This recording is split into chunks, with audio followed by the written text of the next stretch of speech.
Thought that if my classroom looked well put together, then I too would have that confidence.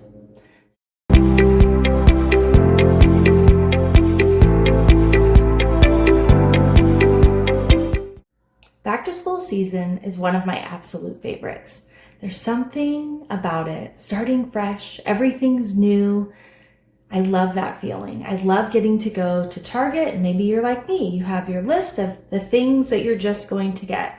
But somehow you've spent more time in there and your cart is full of things that you realize that you absolutely needed. One thing that I wish someone had told me at the beginning when I first started teaching was that classrooms aren't built from decorations. They start with a vision.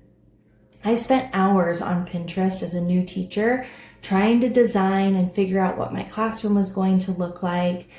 I wasn't super creative when it came to the layout and design and how to put things, where my bulletin boards were going to go, what my theme was going to be. And I spent so much time trying to decide and make a decision because I thought that that's what my first step needed to be. I thought that if my classroom looked well put together, then I too would have that confidence. So this series, Ready, Set, Prep, is designed around that. What I wish someone had shared with me my first year of teaching, a way for confidence and for me to get my classroom set up so that I felt prepared for the year.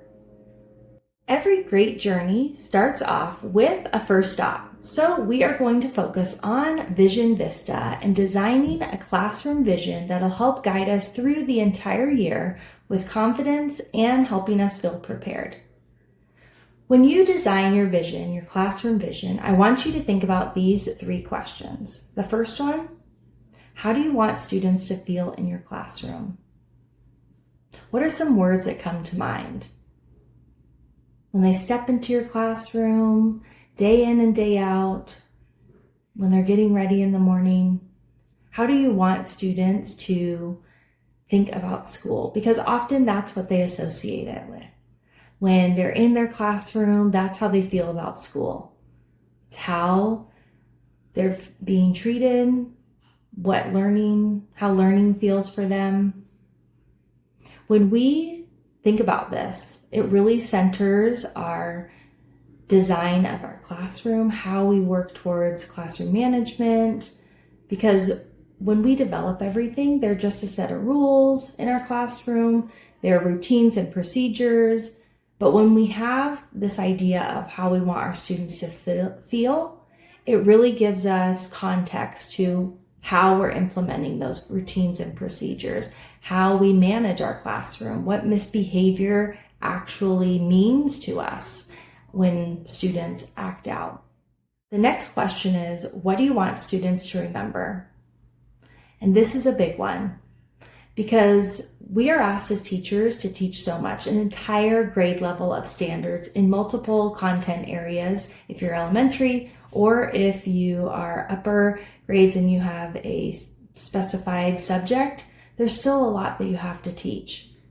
But oftentimes we just kind of start the school year and we hurry on and we teach what's expected of us, but we don't pause and reflect and say, what do I want my students to actually remember when they're in this class? This also helps us on those hard days when we're rooted in knowing, hey, I want my students to remember that it's okay to struggle. I want my students to remember that they feel safe in this classroom, that they are appreciated, that I recognize their potential. Those things will help keep us grounded when there are hard days. And the last one is, what kind of teacher do you want to become? Now, this one was one that I got wrong. I wanted to go above and beyond. I watched, teachers that would just pour their whole heart into the classroom. And there's nothing wrong with that. But that mindset of, I just want to do the most, I want to go above and beyond, isn't sustainable. And teaching is very service oriented. It asks a lot. There's so many things that teachers are expected to do, lots of things that you didn't think that you signed up for. But when we root in, this is the teacher I want to become, this is how I want my students to feel, these are the things I want them to remember, it helps us on those hard days, those difficult moments when we feel like, gosh, is this really what I'm supposed to be doing? Today didn't work out so well. That lesson was a flop. When we're rooted in serving others, supporting students, taking care of them, making them feel loved, that is a bigger motivator than wanting to go above and beyond. When we're rooted in helping others and we recognize that, it already kind of has this tone that it's going to ask more of us because we're serving. But oftentimes, like myself, we get that wrong because we want to be recognized for doing the best, doing the most. So focus on these 3 questions. Grab a piece of paper. Go ahead. You can pause here, but I want you to write down and finish this sentence. My classroom will be a place where... Now, write it again. One more time. And then see if you can do it 2 more times. Your answers are unique. They're what you want your classroom to be.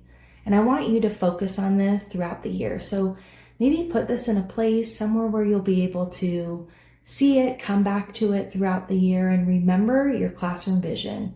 Because oftentimes we create vision boards or we put out a goal, but when we don't come back to it, it's like, oh, I forgot that I set that intention, or I forgot that that was something I was supposed to work on. Put in a place where you'll see it, you'll recognize it, it will encourage you throughout the year.